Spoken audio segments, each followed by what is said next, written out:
It is such a great zchut, a tremendous honor and a privilege to introduce Rabbi Aharon Shear Yashuv. Here we in the old city of Yerushalayim. Aharon, if you could give for our listeners just a bit about your incredible and amazing history. Where were you born and your journey? Well, that's a long history, of course. I was born at the beginning of World War II in 1940 in Bochum in West Germany. That is the center of the Ruhr district. And so I grew up during World War II. And I really know what kind of experience people had during this war. As you know, about almost 60 million people were killed all over Europe during that time.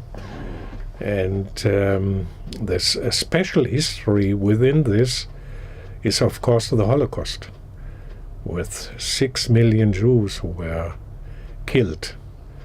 So I grew up in a very, I think, one of the worst parts of history of mankind. That's true. Oh. Because nobody thought about it at the beginning, especially in Germany, you know. Germany is sophisticated Germany. In all fields of culture and philosophy, music, Kant, Goethe, Schiller, Mozart, Beethoven, and especially Dafka in that country, the great catastrophe happened. So I was born at that time and grew up during World War II and the time after the World War, from 45 to 50, something about that. It was a very, very bad time when I grew up. People didn't have anything to eat. So when I compare it with our situation here in Israel, well, it's a kind of messianic age going on here. So it's impossible to compare. So, my father at that time was a soldier in the German army. I met him once for perhaps 1 hour, not more, when we were evacuated in Czechoslovakia. Because in 1943, the American announced and told the German Nazi government that they intend to destroy the Ruhr area, because that was the center of German industry, and they wanted to get rid of it. So the German Nazi government told the people with little children to leave my hometown Bochum and the whole Ruhr area. And so we came to Czechoslovakia, to what was called at that time, it was actually a German area, das Sudetenland, Sudetengau. That was the name officially. And so we spent there for 1 year. And during that year, suddenly my father appeared because he was at the Eastern Front during the Second World War. And I saw him perhaps an hour, not more than that. And you remember, you recall? I remember I was at that time almost 4 years old. But I don't remember details, only a little bit. And he returned finally to Germany only in 1950. So I was 10 years old. That means actually I met him for the first time actually when I was 10 years old. So he was imprisoned after the end of the Second World War. He was imprisoned in Russia and working in a kind of Russian concentration camp in Vorkuta at the northern ice ocean, because they had to build there a city or a part of the city. So he was there for 5 years after the end of the Second World War. And then he returned only in 1950. Rev, can I ask, what was his position in the German army? Was he part of the SS? I was told that he was a part of the Waffen-SS. But I'm not quite sure, I'll tell you, because in the course of the history I did research work. And one of my children, who is living now in Germany, he also did research work within the Bundeswehr, the German army now. And it turned out that he had no real Nazi background. There was a kind of thought in this direction, because the question was, why didn't he return immediately after the Second World War? Why did the Russians imprison him for another 5 years? So there were all kinds of rumors going on, because perhaps of his Nazi background and so on and so forth. But it turned out, I also made research work in Yad Vashem here a few years ago. And, you know, after the Second World War, there were many trials, also in my hometown, concerning former Nazis. And he returned in 1950, and we were living all the time, and he passed away in 78, I think. And though he was living the whole time in Bochum, he had no connection with all these trials. So that is another proof that probably the rumors are not right. Anyway, so I grew up in Germany. And when I started to think, let's say in the age of Bar Mitzvah, something like that, the age of 13, I started with all kinds of questions.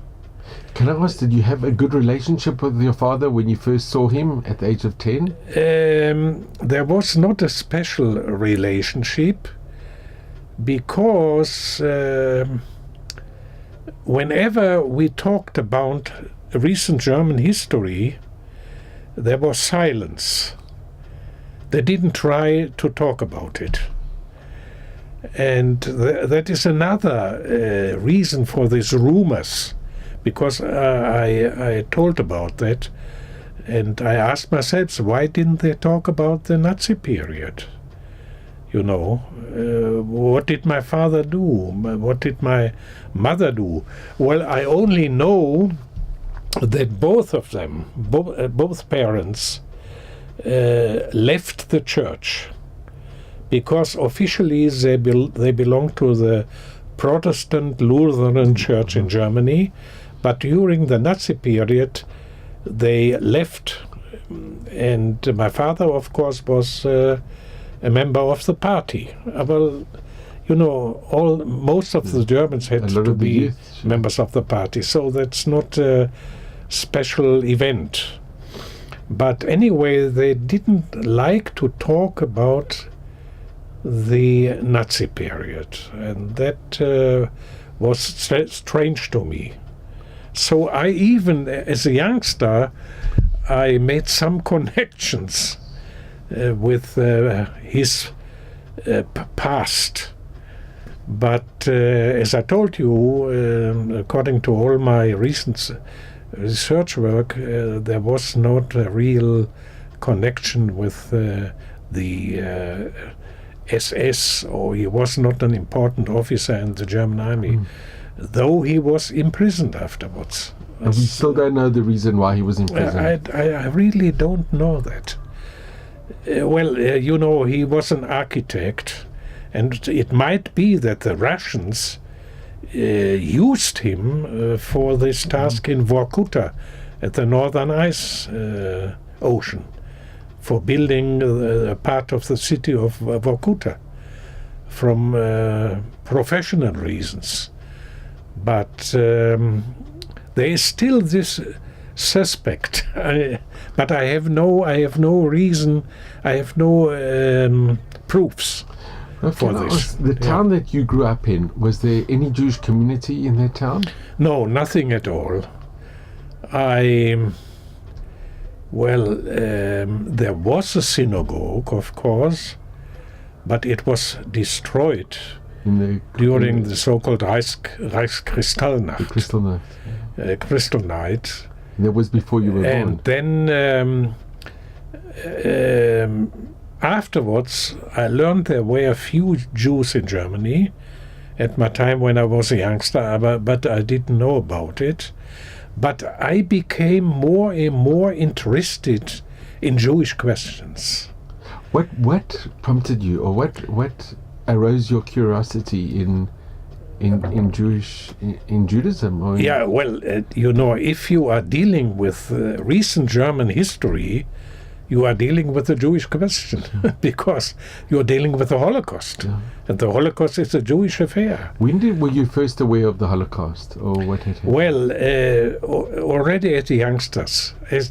So I, 12, 13 years old, I more and more became interested in recent German history. And that means, of course, the history of the Holocaust. And then, when becoming a little bit older, 15, 16, something like that, I tried to get in contact with Jews, or with the Jewish community. And there was nothing in Bochum. I didn't know about it. Rak b'diavad, I knew that there were a few Jews living in Germany, in Bochum, who returned after the Holocaust. But there was a great synagogue in Dortmund, the neighbor town of Bochum. So there came the time that I drove on Shabbat from Bochum to Dortmund to attend permanently the services in the Jewish community of Dortmund. They built, the German government built a new synagogue after the war in Dortmund, and that was the central synagogue of the whole land of Westphalia. So I went there, and I became also a member of the Christian Jewish youth group in Dortmund. And did your parents know? They knew about it, but I did what I like to do. Did they try and persuade you? Or? No, they didn't. My father sometimes made certain remarks, but they didn't bother me. And I continued to attend the services, and I got in contact with a rabbi, Dr. Meyer, who accepted me and invited me to his house. And was the community very welcoming? Yes, and I was a youngster, 17, 18, 19, something like that. And the rabbi invited me, I feel, after the services for Shabbos meal in his home. So I had a very good contact. But, this historical interest concerning Shoah, which was the starting point of my approach to Judaism, became in the course of the years more, let's say, theological, philosophical. Because I started studying theology and philosophy, and so there was a kind of shift from the pure, let's say, historical interest concerning the Jews to a more intellectual, philosophical, theological interest. And where did you study? Well, I studied first of all in the church high school in Wuppertal, not too far away from Bochum, and then afterwards at the University of Mainz, Magenza, and at the end in Hamburg University. So theology and also philosophy. And so when I studied at the University of Hamburg, I also continued attending the services on Shabbos in Hamburg. In Hamburg, and there I met Professor Heinz Moshe Graupe. Professor Heinz Moshe Graupe, I met him during the services, and I was at that time about 21. He also invited me after the services to join him for Shabbos meal. And so I became acquainted to him. And Professor Graupe, he attended one of the rabbinical seminaries in Berlin and did his doctorate in philosophy at the University of Berlin. And fortunately, and he was also ordained as liberal rabbi, fortunately he escaped from Germany with his family before the Nazi catastrophe. And he made Aliyah. And as many Yekim at that time, you know, they were all academicians. There was no parnassa, there was no work here. So they did all kinds of jobs in order to make a living. But he worked as a philosopher and as a rabbi in the town administration of Haifa. And then the Leo Baeck Institute, they established in Hamburg the Institute for the History of German Jews and asked him, this Professor Heinz Moshe Graupe, to be the first director of this institute at the University of Hamburg. And well, I was studying theology and philosophy at Hamburg at that time. And then Graupe one day asked me to be his assistant in the Institute for the History of German Jews. So I became very much involved in Jewish intellectual thought, Jewish history in that institute. And to make a history short, I said, well, I am looking for a much more serious frame of Jewish existence. And that was impossible in Germany at that time. There were at about 30,000 Jews all over Germany. And then Professor Graupe told me, I was working there for 1.5 years or something, while studying at the University of Hamburg. And I also attended his lectures. He also lectured at the university. And then he told me, well, if you want a more serious Jewish frame, there are two possibilities. Or you go to Israel or to the United States. Well, at that time I decided to go to the United States. And I was accepted in the Reform Rabbinical Seminary, the Hebrew Union College in Cincinnati, in Ohio, for the PhD program. And I spent there about 3 years and wrote my PhD about a German Jewish philosopher. That dissertation was published in the meantime in English. And then there was another question. What will be my future? Will I stay in the United States? Will I make Aliyah to Israel, or will I return to Germany? One thing was clear. I couldn't continue my church career. So that means I was supposed to be a minister in the Lutheran Protestant Church, but that was impossible at that time because of intellectual reasons. I couldn't continue. It was impossible within the frame of Christianity. And then I said, well, I might return to Germany, but I will find my home within the academic frame. Because in the university, you can do everything intellectually.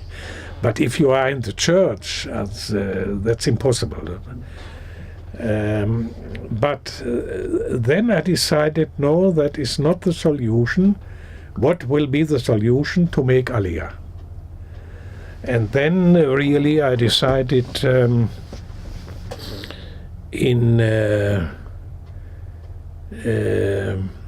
first of all, there was another important step. For 15 years, while being a youngster in Germany, in the synagogue in Dortmund, and during the studies at Mainz and Hamburg, I thought about conversion to Judaism, but I couldn't decide. But when I was in America, after 15 years of approaching Judaism, I finally decided officially to do that step, to become, the term conversion is not a very, very good term, because you might, for example, convert from Catholicism to Protestantism, and nothing will happen. You only go to another church on Sunday. But concerning Judaism, it's not a matter of conversion. It's a change of life. It's change. It's Gerut is much more better. Yeah. Ger, lagur, that means to become a member of the Jewish people, not only from a religious point of view, to identify yourself with Jewish history and so on. That's much more than conversion. A change of belief. It's much more than that. So at that time, I was studying at the Hebrew Union College in Cincinnati. Did you attend any of the services in the Reform Temple? I was living, I feel, in the dormitory of the Hebrew Union College, and of course, there it is a rabbinical seminary. And a PhD program. In the PhD program, there are also non-Jews. And I was officially in the PhD program, but living in the dormitory with my rabbinical student friends. And I attended, of course, not in the synagogue, in the chapel. in the chapel of the Hebrew College, the services, of course. And can I just ask, you had been in an Orthodox shul in Hamburg and in Dortmund. Did you see a big difference between the Orthodox and the Reform? Or how did you feel being in the chapel of the... Yeah, of course. But if you come from outside, you don't really differentiate. You see more the Klal Yisrael entity. Of course, there are differences. I knew about that. But at Hebrew Union College, some of my teachers, they were actually Orthodox, because they left Germany during the Nazi time, came to America and became accepted at the Hebrew Union College. For example, my doctor father, Professor Petuchowski, his grandfather, Dr. Markus Petuchowski, was one of the teachers of the Orthodox rabbinical seminary in Berlin. Wow. And Professor Wacholder, the teacher of Talmud, they were more Orthodox than Reform. Mm-hmm. Because of historical reasons. They came from Germany during the Nazi time, and I had very good contacts with these German Jewish teachers. And Petuchowski very much influenced me also, and I asked him to try to establish a Klal Yisrael Beit Din. I wanted that, which will be, there should be 3 rabbis from the 3 major denominations: Orthodox, Conservative, and Reform. And that happened. So at that time, when I was in Cincinnati, some rabbis and professors of Jewish studies from Northern America, Canada and United States, they established a meeting which lasted a whole week in a wonderful area in north of Montreal. Mm-hmm. And that was a very sophisticated group, all kinds of professors and rabbis from all Jewish denominations. Mm-hmm. There were people like the son-in-law Hamanoach of Rav Soloveitchik, Aaron Lichtenstein, Orthodox, of course, and Petuchowski, officially Reform, and other people from the conservative movement. And during that conference, I officially converted. That means before that conference, the operation, Brit Milah, but it was a pure surgery, not a religious act. I did it already in the Jewish hospital in Cincinnati. Wow. But because I knew that there will be a Brit, but that was an operation. So during that conference in Montreal, the chief mohel of Montreal did rak hatafat dam. Hatafat dam, because the operation was done already. And then... did you tell your parents? Did you inform your parents? Of course, through letters and so on. No, first of all, my father didn't like at all that I left Germany in order to study in a rabbinical seminary in America. He didn't like that, of course, but of course I did it and spent there 3 years. And so during that conference, for the first time, I was called for the Torah reading. Everything was done. The mikveh also in Montreal, Hatafat Dam. And the 3 rabbis were the 3 representatives of Orthodox, conservative, and reform. Three of them professors also. Wow. There was Professor Petrowski's so-called reform. He was teaching modern Jewish philosophy in Cincinnati. That's actually my subject. And then Professor Mavs, he was professor of Bible studies in the Jewish Theological Seminary, the conservative movement. And Professor David Hartmann from the Hartmann Institute, all passed away in the meantime. He was the representative of the Orthodox. And this was your idea to have the... That was my idea. Why? It was a unique idea. I wanted Klal Yisrael because of the Nazi Holocaust. Because the Nazis didn't differentiate between Reform, Conservative, and Orthodox. For example, after World War II, I met one Jew, a very famous Jew.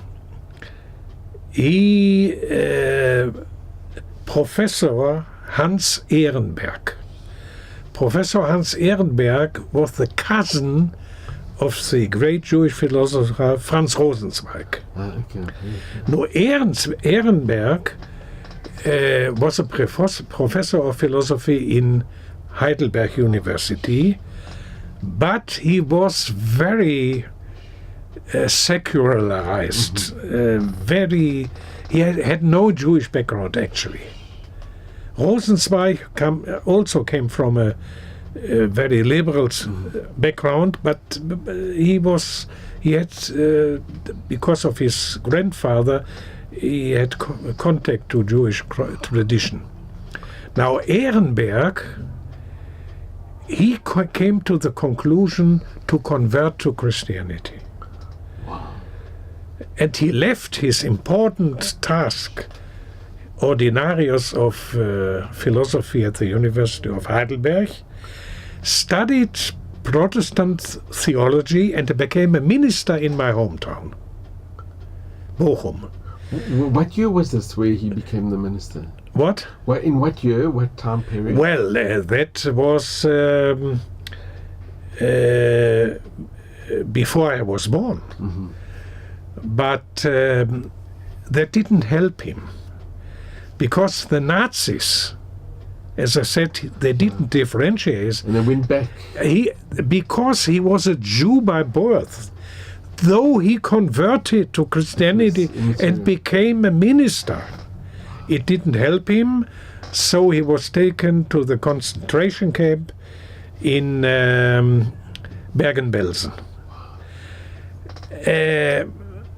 After the war, after the Anglicans conquered that concentration camp, They liberated. They liberated, that's the word. And so he came to London. For him, that was exile, because Germany was the home. After all. So he didn't feel well in London, though he became the advisor of the Archbishop of Canterbury for Jewish questions. Sure. But suddenly he decided to come back to Germany. And there I met him in Bochum. I think he returned to Bochum immediately. Well, 46, something. And 40. did he come back to Judaism? Or did he remain? No, one day I walked with my mother. My father was still in Russia. I think it was about 46. Everything was destroyed in Bochum because the Americans destroyed the whole Ruhr area And in the night of the 1st of November 44, 4,000 inhabitants of my hometown were killed. Really?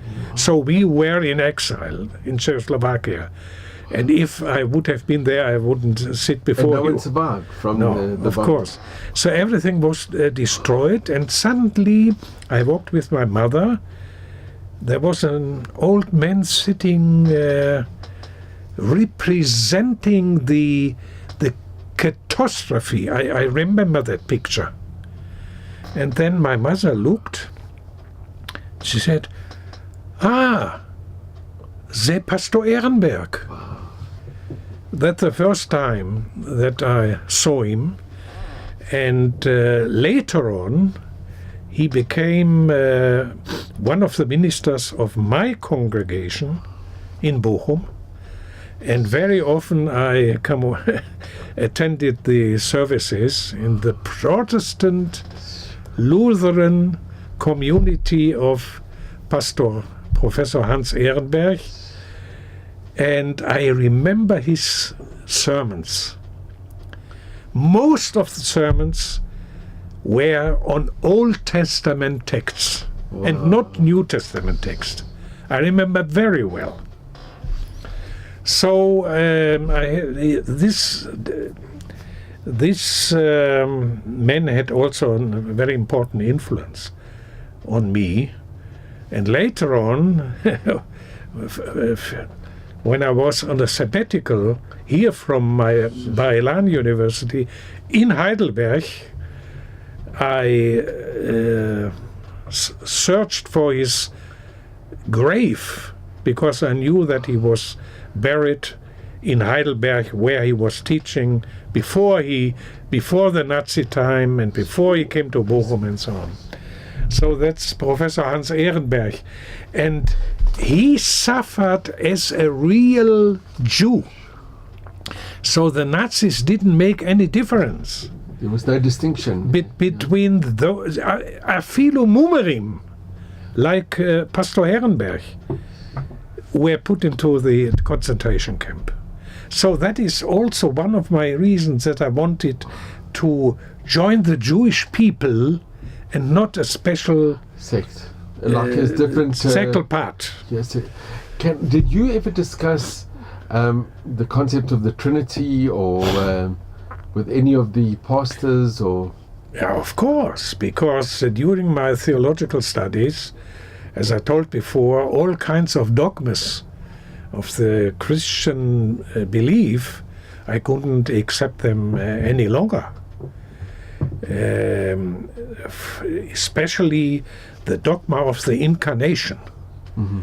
God becomes man. And then man can become God. So if that is possible, man also can become God. And the history of Europe is telling that. Yeah. So the philosopher Nietzsche is talking about superhuman. Übermensch began man it. Übermensch, the Al-Adam. Al-Adam, the incarnation is one of the reasons of the Al-Adam. Yeah. That's impossible from the point of concept of pure Jewish monotheism. And there are other reasons. The dogma of Trinity is connected with this.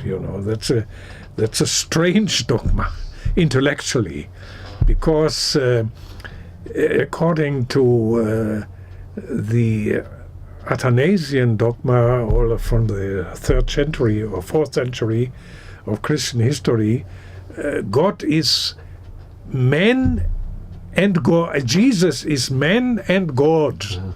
And the Holy Spirit. From an intellectual point of view, it's impossible to grasp this.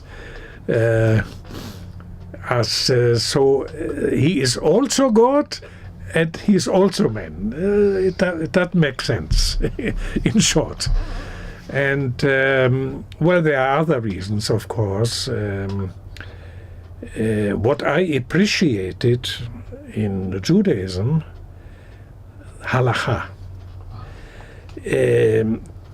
in Christianity you don't have the Christianity is based on antinomos, on anti-halacha, because Paul already in the New Testament he cancelled that. So they are talking only about love. And faith. Is faith and love. So if there's one mitzvah, one has to propagate the ethics of love.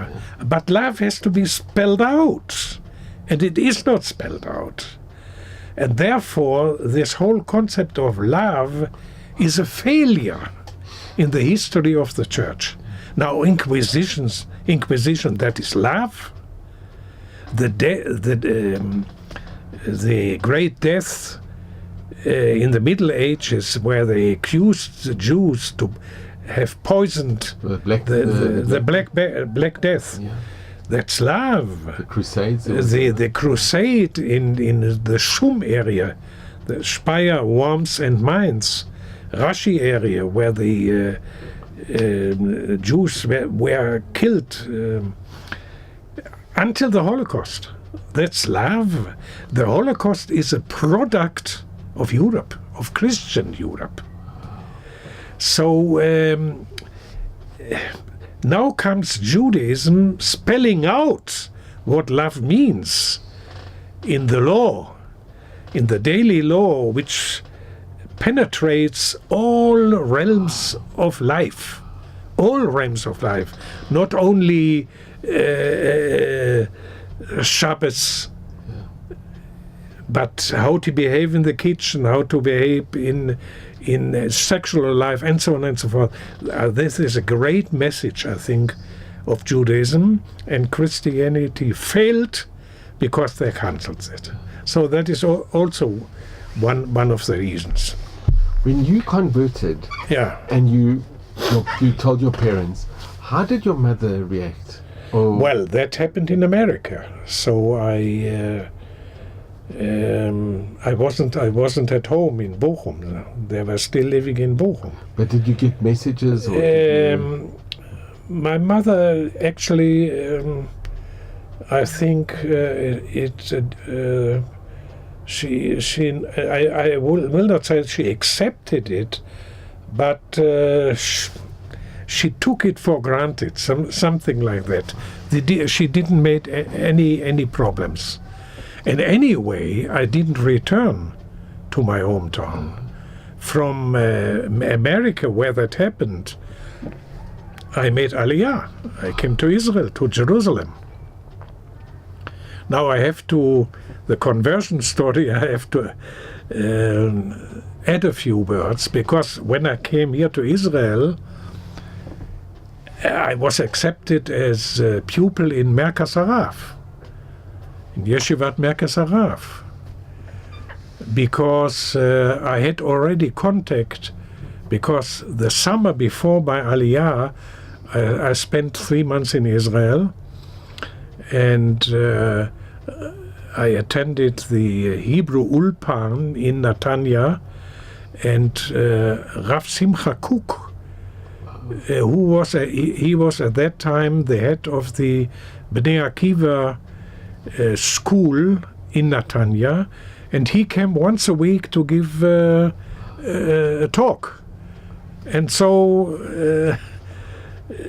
he asked me, "Who are you?" and so on and so on. And then he said, "Well, I will invite you to my yeshiva for a Shabbat." And then I came to her, and I was very much impressed. For the first time, I saw what a yeshiva is like. It's not university, chavruta, learning, and so on. And suddenly on Shabbat, he said, "Why, you have to give a talk in front of the students." My Hebrew was almost nothing, but I remember I managed. I said something about Kriyat Shema and so on, and they were pleased. So Rav Simcha Cook, he's now the chief rabbi of Rehovot, and also the rabbi of the Churva Singer. He said, Well, I advise you to study in Yeshivat Merkaz Harav. I will manage that they will accept you. And I said I have to go back to Cincinnati for my doctorate and so on. So I really returned to Cincinnati, finished my studies, and a year later I came for Aliyah and studied in Merkaz Harav. Can I just ask, when you first came to Israel for the very first time, what was your feeling when you first came to the Promised Land, to the when you saw you were in the Holy Land, when you I tell you, first saw Yerushalayim? Yeah, that was not my first time, because I was for the first time in Israel in 1964. Because in 1964, when I was studying at the church high school in Wuppertal in Germany, well, my interest in Judaism and also in Israel grew more and more. So before Hamburg, before Professor Grauper and all this, I organized with some student friends a trip to the Near East. So we bought a Volkswagen bus, unbelievable, put in 8 students, and drove from Germany via Yugoslavia, Turkey, Syria, Jordan, via Mandelbaum Gate to Jerusalem. And so that was a trip of 1.5 months, and we spent a week here in Israel. So I became acquainted with the Rova HaYehudi, with the Jewish quarter at that time, but that was a ruin. At that time it was a ruin. This was still when it was before 67, sure. It was under Judaism. And I of course wanted to see the Wailing Wall. And it was difficult to find it. Because, there was an American neighborhood in front of, but finally we found it, a very small place, 1.5 meter. That's all. So that was the first time. And how was your feeling when you first came? Well, I felt immediately, though I was still within the Christian frame. For example, we lived here in the guest house of the Redeemer, Church of the Redeemer, the Protestant church. Here there is a kind of bishop from Germany in the Church of the Redeemer, and they have a guest house, and we lived over there. So my environment was still, 4 years before the official conversion. But I had a feeling and I had a conclusion, well, that will not be the last time in Israel. Wow, that's amazing. I'm sure I will be back. Because but at that time I wasn't sure if I will be back as a Jew or as a tourist again.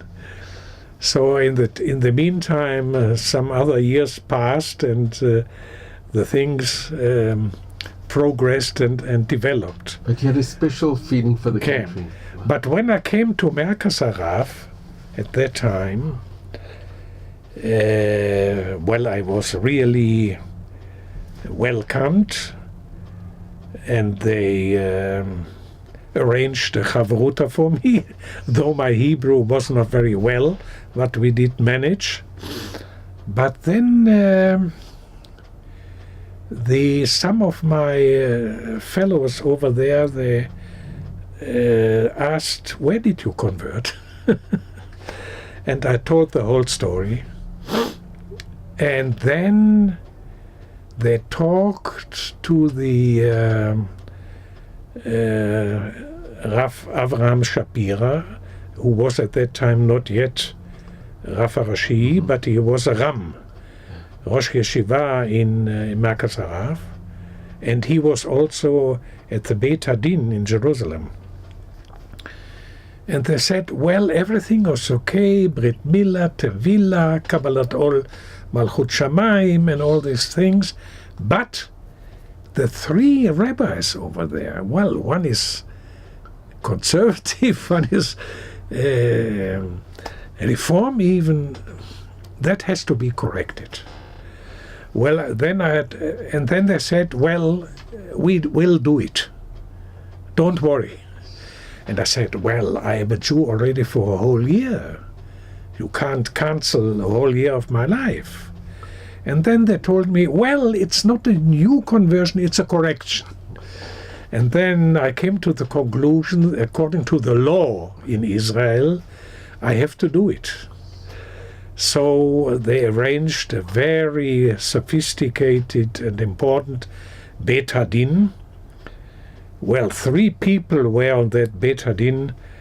The Av Bet Din of Jerusalem at that time, Harav Yosef Cohen, Harav Tzitz Eliezer Waldenberg, the great commentator on Jewish medical law, and Rav Kapach, actually the chief rabbi of the Yemenite Jews. Although these 3 rabbis officiated for this correction of my first conversion. And that had to be done because of the state law. Otherwise, they wouldn't have recognized my conversion in Montreal. So I came to Israel. And studies here, my rabbinical studies actually began. I had already some in Hebrew in college, but here it was really serious. So I was in Merkaz Harav for 3 years, and afterwards 3 years in the Jerusalem Rabbinical Seminary, Machon Fischl. Rav Shear Yashuv Kohen was the leader at that time. And then, so there were 6 years of rabbinical studies. And at that time, Rav Shear Yashuv, who was the chief rabbi of Haifa, he said, we need the Rav of the Technion. You are the person. You fit. Wow. Because Rav of the Technion doesn't have to be only a man of halakha, philosophy, general knowledge, and so on. And at that time I was in Miluim in Sinai, in Refidim, far, far away. He called me, and I said, let me think a little about it, but I told him I'm ready. And then I was waiting for the okay. After half a year, wow, I got the okay. Why did it take such a long time? I was told afterwards. Because a Ger, and a Ger from Germany, as a rabbi of the Technion, that has to be checked. Because it is all finally they asked all kinds of people, including Rav Tzvi Yehuda HaKohen Cook, who was the Rosh HaYeshiva at the time, with whom I had a very good contact. And he told them, what is the question? You have to talk him. You have to take him. There's no question at all. And also Shear Yashuv Kohen, and so on and so on. And so after half a year, they accepted myself. And I was a rabbi there for 4 years. In the Technion? At the Technion. And then, but my leanings remained academic. the Technion is something on the bridge between rabbinate and academics, because I was a student rabbi.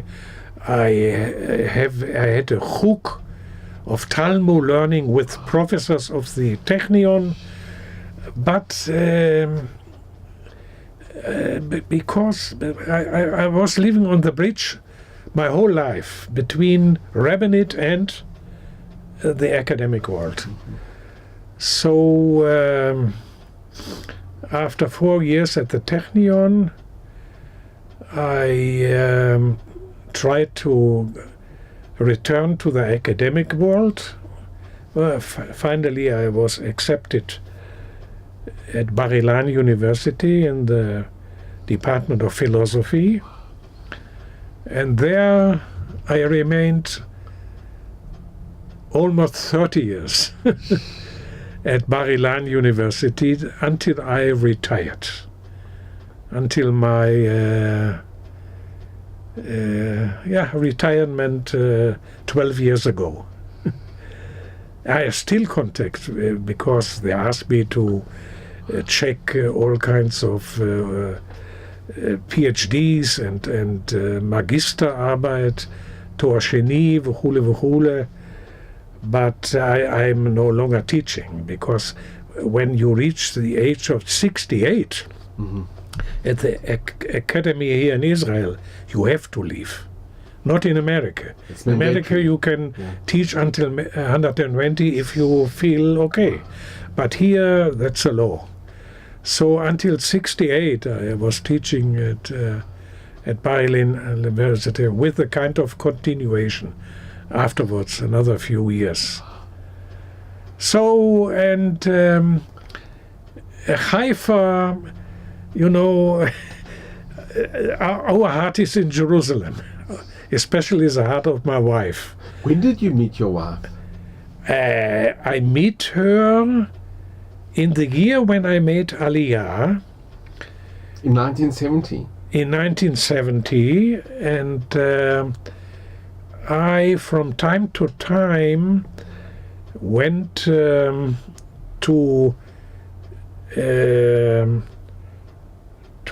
Hebron, because at that time the Mitnahalim, the settlers in Hebron, established a kind of settlement over there. And there all kinds of students from Merkaz Harav and other people met on Shabbatot. And my wife was also there. She was studying at the Hebrew University, but from time to time she came to this meeting of the settlers. I think it was in Kiryat Arba? That was not Kiryat Arba. Kiryat Arba didn't exist. Before it was... But I remember at Rav Levinger at that time, he said, look, we were standing on a hill. Look over there. You see that place? Here we will build a town. And that was later on called Kiryat Arba. So we met in the army. That was an army camp at that time, for the first time. And then it happened very quickly. So about half a year afterwards, we got married. And your wife's Israeli? She was... He was born in Oran in Algeria, but the family came immediately after the Independence War, and she grew up in Tiberias. But she was teaching here in a Jerusalem school, Gymnasia Ivrit, was learning in Givat Ram at the Hebrew University, and so we had after this meeting over there in Hebron, we met several times, of course. I became acquainted with her family and so on. And, I waited enough because I couldn't get married before. I was running around in the world, Germany, America, Canada, but after having made Aliyah, I said, well, That's it. So I have to get married. And then at that time I didn't have any money, of course. My wife had, because she was working as a teacher, but not too much. I said, where we should marry? And she said, well, on Givat Ram, there's a synagogue. There's a student rabbi, no problem. And Rav Tzvi Yehuda in Merkaz Harav, he heard about it. He said, no, under no circumstances. The Chatuna will be in Merkaz Harav. And that is what happened. So all the famous rabbis of Merkaz Harav participated in our wedding. Rav Tzvi Yehuda, Rav Ranan Kuk, Rav Shear Yashuv Kohen, he read the Ketubah, all the Ramim, Rav Yisraeli, most of them passed away in the meantime, but that was a great event. Did any members of your family, extended or close family, come to the wedding? Or? No, but I have only one sister, and she had contact during the years. She was here 3 times, and with her family. She has only one daughter, and I had contact with her during the whole history. She lived in Düsseldorf, and in an apartment very close to the synagogue. Wow. And she told me, I hired that apartment because I know you Jews cannot drive on Shabbos. So 50 meters I was in the synagogue, and I prayed there also during the week, morning service and so on. Yes, she had Jewish friends who took her, for example, to Yom Kippur service in the Düsseldorf synagogue. I have until these very days. And can I ask, did your sister once try to set up a meeting where you would meet your father again? Where? Did your sister try and set a meeting where you would meet your father after you had converted? Yeah, I'll tell you, there is one story. When I was in Düsseldorf, I had to... when I was the first time in Israel, I had to go back to the United States. And here in Merkaz Harav, I met a friend, Jewish, of course. He had to go back to London. He is living in London. And then we decided to travel together. I on my way to Cincinnati, he on his way to London via Düsseldorf. And then we stood a few days in my sister's home, and my parents were on vacation in South Germany on their way back by train to Bochum. And we knew, and we told him, my father and mother, well, you should make a break in Düsseldorf. My sister told her, Wolfgang, that was my former name, Wolfgang. Wolfgang is in Germany. You might meet him.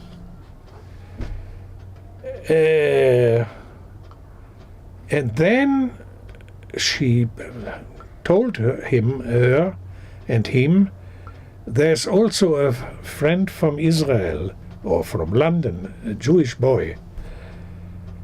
And they didn't like to meet me because I was with him. Wow. So they didn't stop in Düsseldorf, continued to Bochum. And we only spoke on the phone. That's only... it's a little strange to explain it. why this hate? On the other hand, there goes the story. During the Nazi time, when my father was young,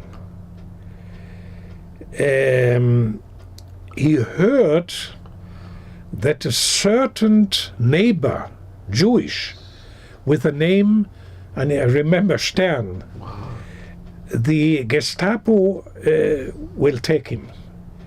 He knew about it, and he told him, you should know to try to do your best to escape or something like that.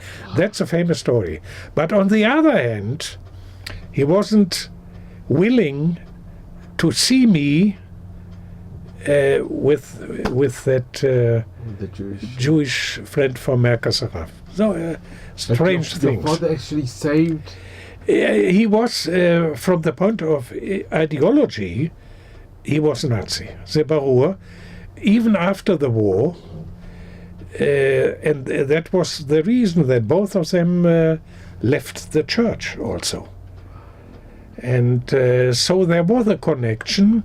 He was not extreme, but the Nazi ideology, I think he never left that, even after the war. Did they ever ask, or did they ever meet your children or your wife? Did they ever? Yes, because when I was twice on a sabbatical from Bar Ilan University, 91, 92, and 10 years later, 2001, 2002, 2 years, 1 year at the University of Heidelberg. And I was there alone, without my family. For Pesach I came home, but it was a long time because the children were little children. So in the year of study, during my sabbatical, 91, 92, they visited me, my wife and the little children, in Heidelberg for the summer vacation. They stood there for at least a month. And during that time, well, father and mother were still living. They passed away in the meantime. My wife said, well, I would like to become acquainted with your parents. And then from Heidelberg we drove to Bochum. And I couldn't, that was my fault. I couldn't visit my parents at that time. So I remained in the car, and my wife with the little children went up to see my parents. And this is another time, and they accepted. They talked again, and then my father was there. But because of my father, I couldn't join that meeting. But then a second time, that was the second sabbatical, they again came to see me, and again we went to Bochum, but that was after the death of my father. So I went with the whole family to see my mother, and we were together. And how did your mother? My mother. How did she react with her? No, she was never so ideological involved. She was like a mother. But she was glad to see your wife and of course. Ken welcomed them, they talked and so on and so forth. I translated. There were two meetings. One I didn't participate, and the second one the whole family was. And your sister has a good connection with your wife and children? My sister has a very good connection, had a very good connection with my parents, with both of them, especially with my father. But she herself was very close to me and close to my Judaism. And she's close to your wife and your children? Yeah, of course. Wonderful. We, they don't have only an apartment in Düsseldorf. Their main place is Toscana, Volterra in North Italy. They have a wonderful house over there. So we went there 2 or 3 times with my family. They invited us to stay there. My sister has and we were talking very often on the phone. Well, they are getting old. I'm beginning my 80th year. Have begun in the meantime, and my sister is 3 years younger. Is also becoming old, but very fit. And she said, "You have to come. You have to come. I have to see you. If not, I will come." With my sister, there's a very good connection. Can I ask you a very difficult question, Shana?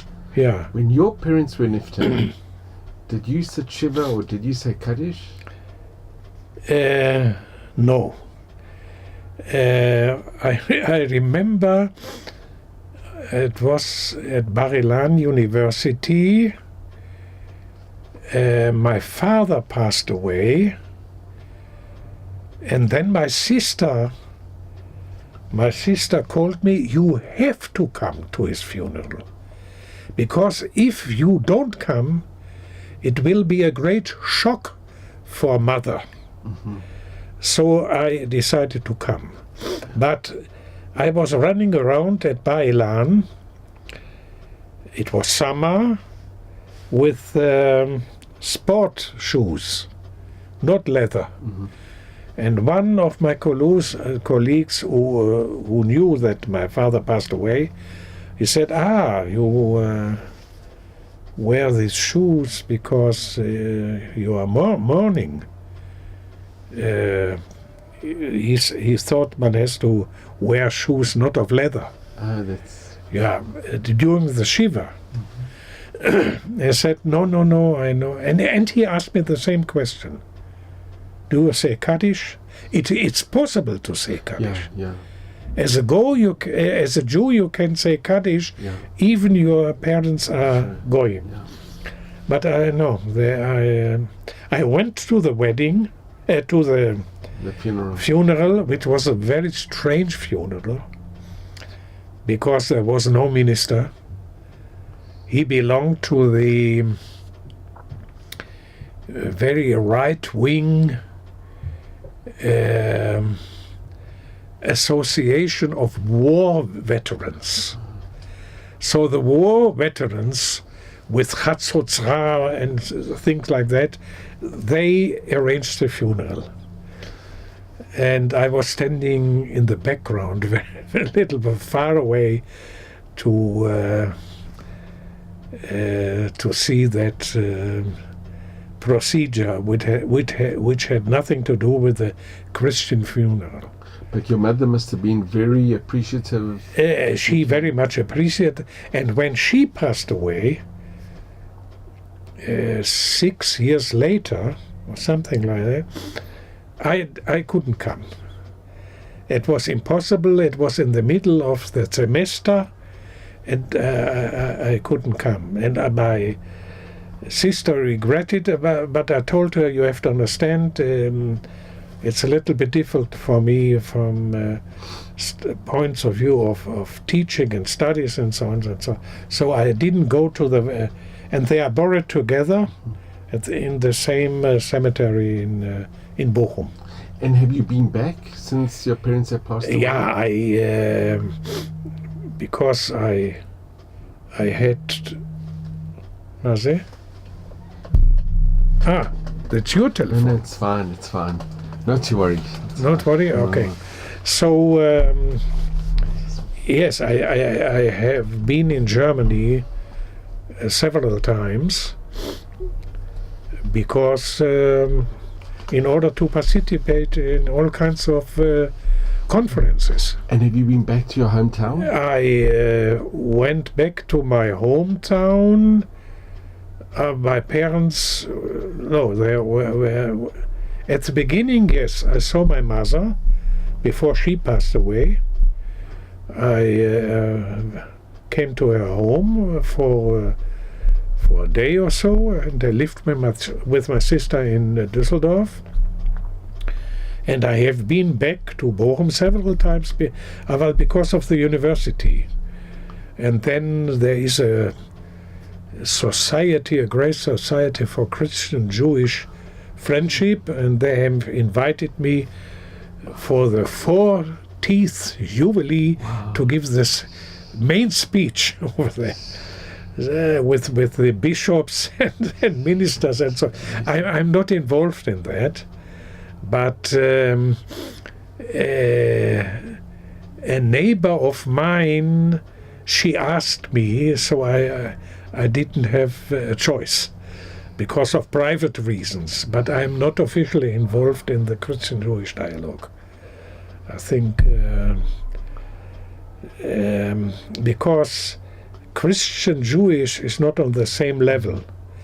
German-Jewish relations, that's on the same level, because there are relations between states. But Christian-Jewish, because of the whole history of the church towards Judaism, you can't deny that and say, well, let's be friends. It took 500 years in Spain before the Jews returned to Spain. 500 years. So that's one of the reasons. So I have been in Germany quite often. But not only in Germany, conferences in Switzerland, in Vienna, Italy, Firenze. But this is from the point of my academic involvement. And when you go back to your hometown, would you go visit your parents for him? Well, they are passed away. So. Oh, no, the graves. Would you go to the cemetery? I think the cemetery is no longer existing because the going after 25 years they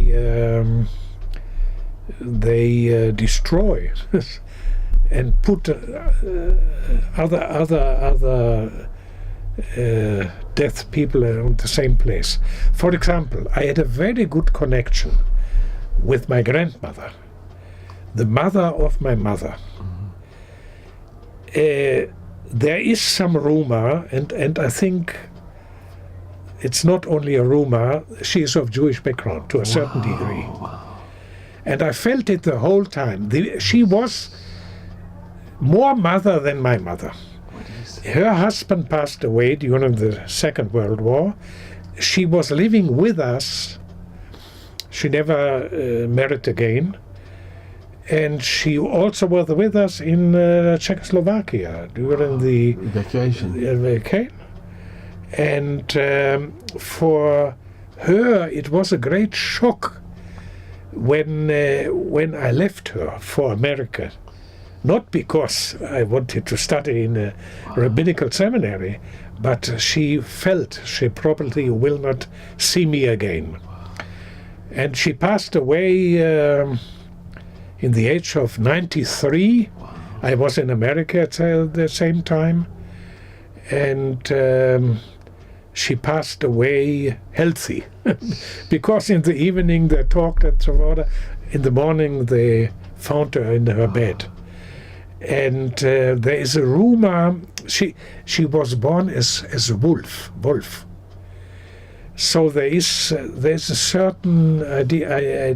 I made a research work also, and there's some connection with Jonathan Eibeschütz, with that family, with the last son of the youngest son of Jonathan Eibeschütz, who was a charlatan. He made many troubles to his father. But his father, well, his son, Becholzot, he took care of him. And there might be a connection with the descendants of this son, who married with a Goya from the high society, a noble family, von. And there might be a connection with the father of my grandmother, who is the mother of my mother. Amazing. Ken, that's a very interesting story. Well, I'll tell you, I had a connection with a psychologist in Haifa when I was at the Technion. He has a thesis. He says, I did research work. Every ger, he has a certain contact historically to the Jewish people. It might be some generations ago. It is occasion. Yeah, and I also met when I was with Professor Graupe at the University of Hamburg. There came one intellectual. He attended all our lectures of Professor Graupe. Whenever there was a program concerning Judaism, he attended the lectures. He was sitting in the library of the Institute for the History of German Jewry, and it turned out, though he was a Goy with a Goyish name, he is a descendant of Moshe Mendelssohn. What did you say? Some generations ago, he's no longer Jewish, but it's proven. A descendant of Moshe Mendelssohn. So they have all kinds of types like this. So they are. That's her thesis of this psychologist. Amazing. Actually, the Talmud says it, because the Mazal says in Masechet Shabbat, the Mazal of the Gerim was already at Har Sinai. Yeah. So, and Maimonides,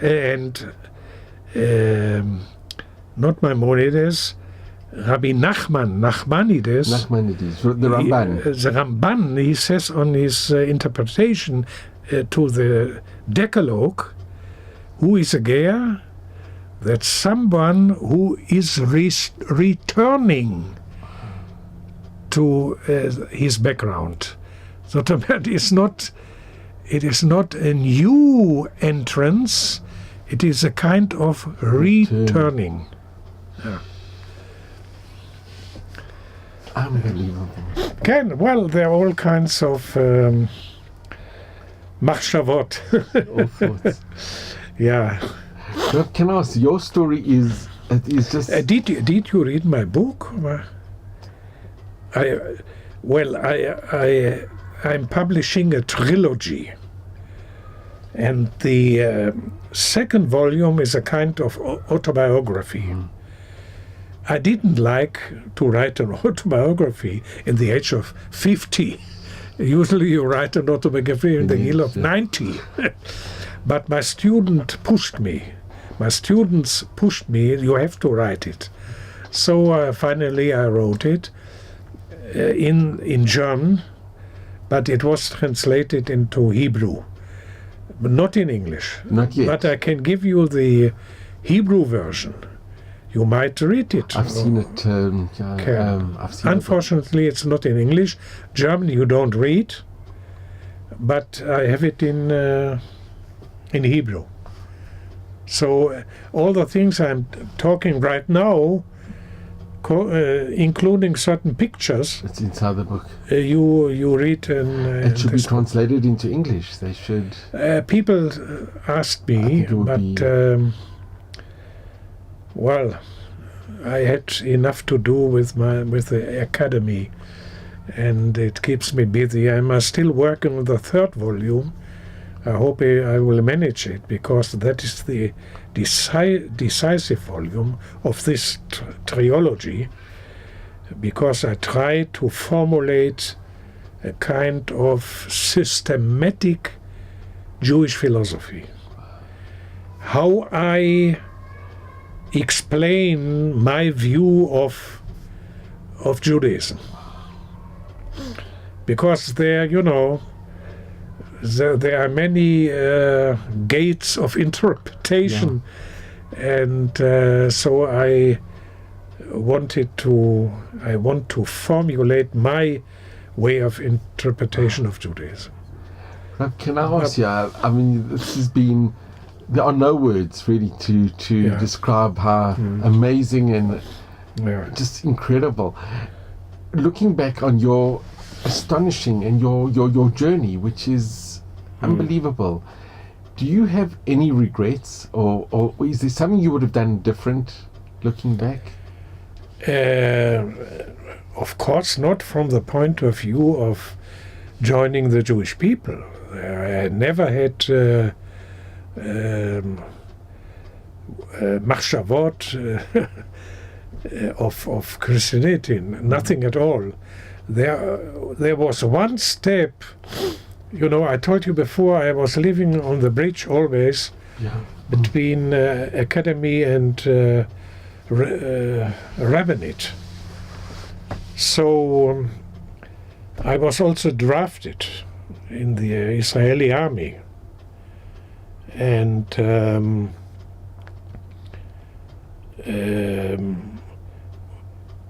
first of all, I was medical corpsman, and then the people asked me, "Why, you are a writer, you are a rabbi.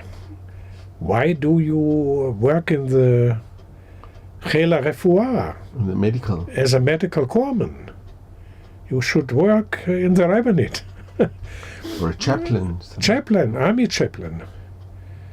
And then I decided to attend a course for the army chaplaincy, and I became a Segen in the army, and I was rabbi in the Golani, in one of the Gedudim, but afterwards I was divisional rabbi,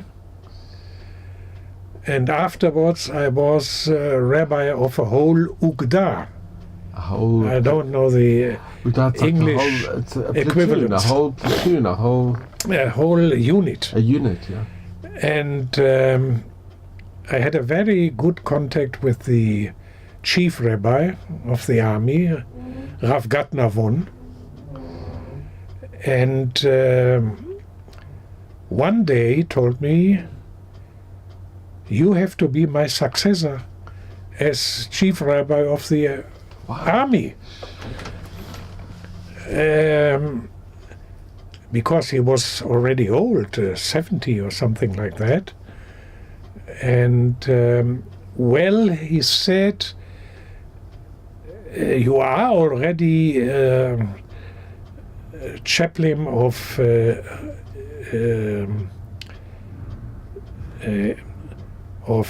Ugda, so you will be now chaplain of not only Ugda, ela of the whole unit of the Chela Reglim, and you will become Sagan Aluf, and then the next step you will be chief rabbi of the Israeli army." And I said, "I'm surprised, but I have to think about it." At the same time, the Bar Ilan University opened its gates, and I began teaching. On the other hand, that important task in the army,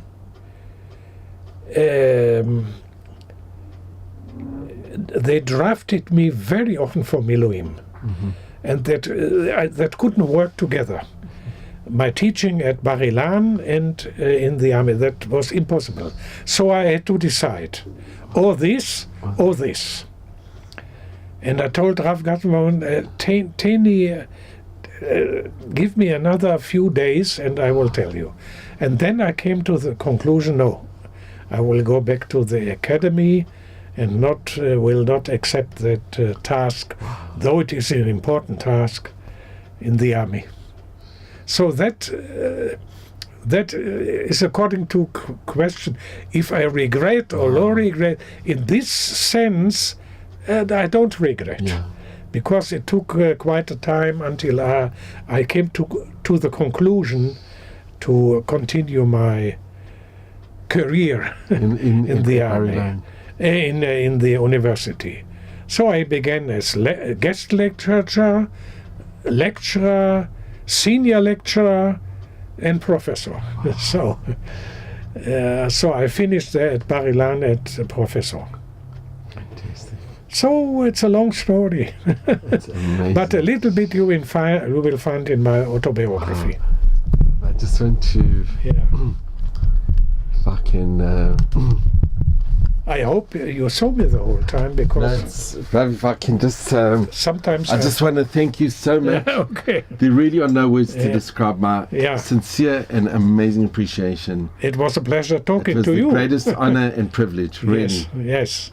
Thank you so much. So you are still practicing as dentist, or? Sure. Oh, this is a kind of hobby. It's a passion. Yes, a passion. Yeah. Rav, thank you so much. Yeah.